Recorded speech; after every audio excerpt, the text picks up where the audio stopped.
criticism with another tweet using a hashtag asking for people to send him advice for how to talk to women on social media. Now, I talked to Nerlens Noel before the game, and I asked him, what's going on with this? Do you think he just doesn't know how to use social media correctly? And he said, I think it's a little bit of that, but it's also his personality. And if I could give him any advice, it would just to be himself. And unfortunately, I think that was him being himself because he's a little goofy. So maybe what he could do better is do a little more research to see who's taken and who's not. But then I asked a couple other guys on the team.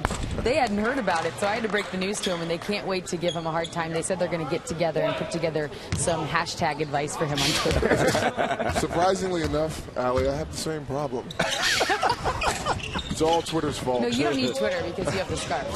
There you go. I will say this, you know, if a guy doesn't understand how to use social media, maybe he wouldn't know that Kim Kardashian's married. Yeah, I guess. At this point. I guess. Well, they did get married in Italy, so. Yeah, they're like the most publicized thing in the last year. Maybe he doesn't read the tabloids. That's true. He shouldn't. Maybe he needs social media to keep up with these things. Did you see that? We didn't really talk about that dunk attempt by Elijah Millsap. Went right at the rim. He did. You know, Any relation to Paul? They could be brothers. Millsap? He's out of Israel. He played in Israel with Maccabi. He is the brother.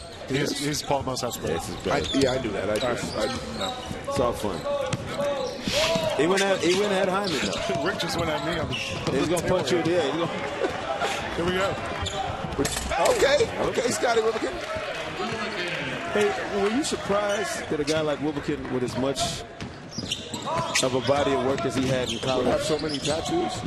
Actually, no. He came from a really, really good program. I mean, but none of those guys, those Florida guys, all watched the draft come and go and didn't hear their names called. They're quality players. It's not like these aren't good players. No. And it happens to a lot of guys. And it has to be hard because he's wearing number 17. Look at the bounce, though. Look at the bounce. Number 17. Yeah. Get up. How old is he? No, he's actually. I thought he rounded himself into becoming a great leader for that team at that point guard position. And there was a lot of talk, even talking to Phil Jackson. He was high on Scotty Wilbekin. Yeah. He's 21 years old. He's 21 years old. I have the 20-year-old. So. Okay. No, I think there's a future for him in this league. You don't play on good teams. Go to the Final Four as the leader, as a point guard. Yeah. It reminds me a little of Kendall Marshall's story. Really?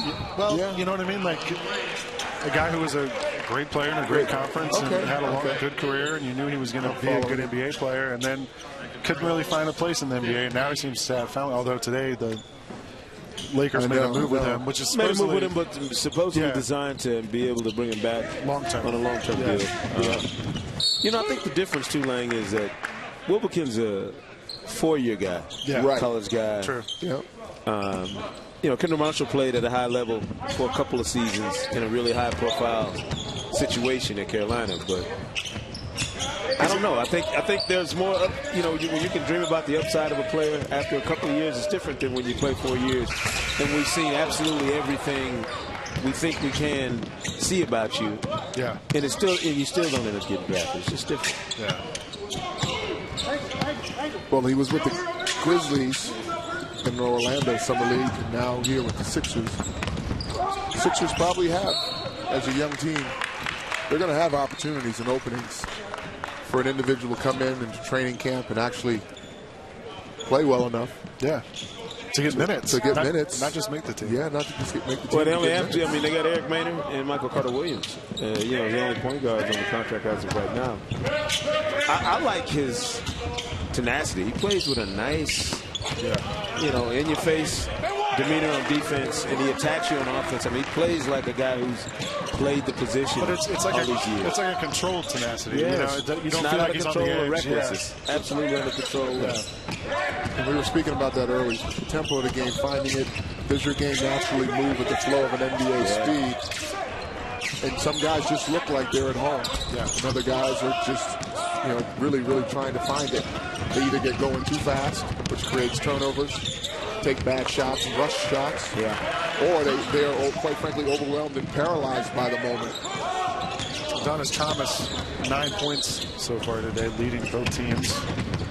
The Sixers lead 29-27, nearing the end of the first half. Thank you for that update, man. Somebody's got to update it. Yeah, well, Felix Select is getting a little sketchy here with the basketball, turning it over and not finishing off those passes in traffic the way you need to. And the Sixers are pushing the tempo. Sixers on 11-1 run right now. Just taking advantage of it. 11-1 runs open up a 4-point lead, 31-27. There's a nice bounce pass from Wilbekin. We'll be right back. Cox Pavilion at the Samsung NBA Summer League.